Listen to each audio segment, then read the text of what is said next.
अस्सलाम वालेकुम प्यारे बच्चों, कैसे हैं आप? ठीक ठाक हैं, खैरियत से हैं? तस्वीर को गौर से देखें, क्या नजर आ रहा है?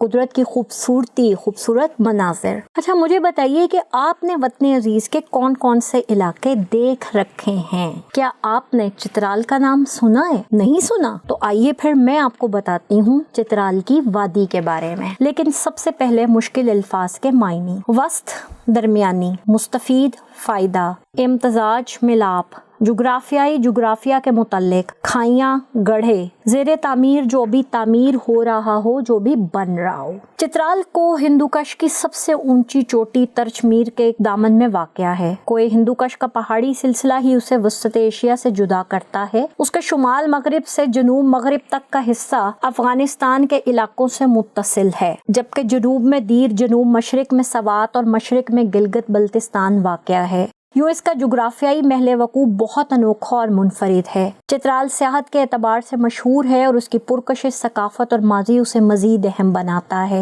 पिछले साल अली को चित्राल के एक स्कूल का दौरा करने का मौका मिला। वो इस मौका से भरपूर मुस्तफीद होना चाहता था, इसलिए उसने सब घर वालों को साथ ले जाने का इरादा किया। ये अप्रैल की एक खूबसूरत सुबह थी। 5:30 बजे वो पेशावर के लिए रवाना हुए। वो बहुत खुश थे। वो तकरीबन 3 घंटे सफर करने के बाद दरियाए सवात के किनारे चकदरा के मकाम पर रुके और चाय पी ताकि ताज़ा दम हो सके। खूबसूरत मनाजिर उन्हें बार बार अल्लाह ताला का शुक्र अदा करने और उसकी हम्द व सना करने पर रागिब कर रहे थे। फासले और वक्त का अंदाजा ही नहीं हो रहा था। अब वो अपर दीर के करीब थे। यहाँ उन्होंने एक होटल में कुछ देर कयाम किया और मकामी लजीज खानों से लुत्फानंदोज हुए। तकरीबन 2 बज चुके थे और वो चित्राल से सिर्फ 110 किलोमीटर की दूरी पर थे। प्यारे बच्चों, अगर आपको मौका मिले चकदरा जरूर जाएं और जाकर अल्लाह ताला के खूबसूरत मनाजिर को देखें। उसने कितने खूबसूरत मनाजिर हमारे लिए तख्लीक किए हैं। जब उन्होंने अपना सफर अपर दीर से शुरू किया तो अपर दीर से लवारी टॉप तक पहुंचने में उन्हें 3 से 3.5 घंटे लग गए। ये फासला तकरीबन 30 किलोमीटर से ज्यादा ना था, मगर पहाड़ पर मुसलसल चढ़ते रहना और रास्ता भी ऐसा कि वो ये अंदाजा ही नहीं कर पा रहे थे कि ऊपर जा रहे हैं या ढलवान से उतर रहे हैं। लवारी टॉप तक का रास्ता पहाड़ को काट कर बनाया गया है, जिसमें एक तरफ तो बॉर्ड मोड़ है और दूसरी तरफ गहरी खाइयां कि जरा सी गफलत नुकसान का बाइस बन सकती है। खुदा खुदा करके वो लवारी टॉप पहुंचे। ऊपर एक नई ही दुनिया आबाद थी। ग्लेशियर से आती हुई ठंडी हवाएं और तेज धूप का एक नोखा इम्तजाज था। यहाँ पहुंचते तक सब काफी थक चुके थे और ये थकान अपर दीर से लवारी टॉप तक के सफर से हुई थी।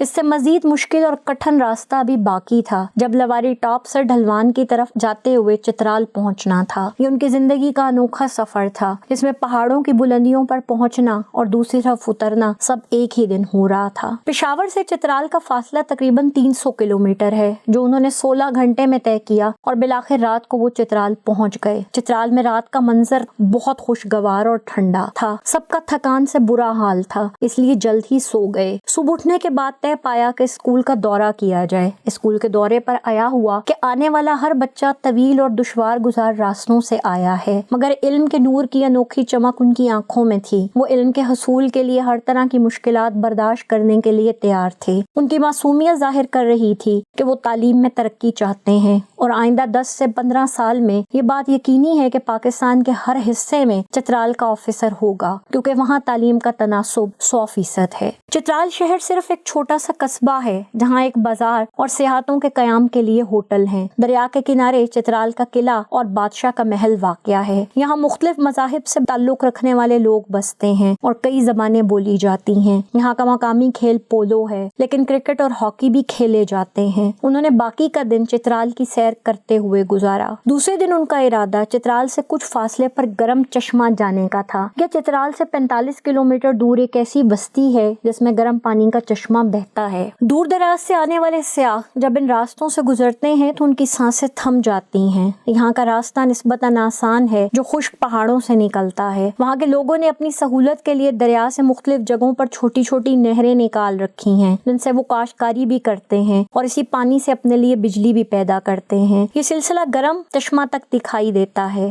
गरम चश्मा की एक और दिलचस्प और अजीब चीज का जिक्र जरूरी है। यहाँ एक सरजो सब्ज और शादाब पहाड़ दिखाई देते हैं और दूसरी तरफ طرف بالکل خشک پہاڑ۔ یہ نظارہ بھی قدرت کا حسین منظر پیش کرتا ہے۔ گرم چشمہ کا پانی اس قدر گرم تھا کہ ہاتھ نہیں لگایا جا سکتا تھا۔ اس چشمے کی خصوصیت یہ ہے کہ یہ جلد کے امراض خصوصاً خارش کے لیے بہت اچھا ہے کیونکہ اس میں گندک شامل ہے۔ چترال کی سیر وادی کیلاش کے بغیر نامکمل ہے، چنانچہ علی کے گھر والوں نے تیسرے روز وادی کیلاش جانے کا ارادہ کیا۔ کیلاش ایک ایسا قبیلہ ہے جنہیں کیلاش کافر بھی کہا جاتا ہے۔ اس وادی کو اللہ نے بے پناہ حسن سے نوازا ہے۔ چترال کی ایک خاص بات شندور پولو میلہ ہے جو ہر سال 7 جولائی سے 9 جولائی تک ہوتا ہے۔ چترال کے پہاڑوں میں جنگلی حیات کی نایاب نسلیں موجود ہیں۔ اگر کسی کو قدرت کا یہ روپ دیکھنا ہو تو وہ چترال گولڈ نیشنل پارک ضرور جائے۔ یہاں جنگلی حیات کی نادر اقسام پائی جاتی ہیں۔ علی نے واپسی کے لیے لواری ٹنل سے جانے کا فیصلہ کیا۔ یہ ٹنل چونکہ ابھی زیر تعمیر تھی اس لیے سفر کے لیے کھولا نہیں گیا تھا، لیکن انہوں نے خصوصی اجازت لی۔ ٹنل نہ صرف سفر کے وقت کو کم کرتا ہے بلکہ خطرناک راستے کو ایک محفوظ راستے میں بدل دیتا ہے۔ اس ٹنل کی کل لمبائی 9 کلومیٹر ہے، جس کی تعمیر کے بعد 4 سے 5 گھنٹے کا سفر سمٹ کر 10 منٹ تک آ جائے گا۔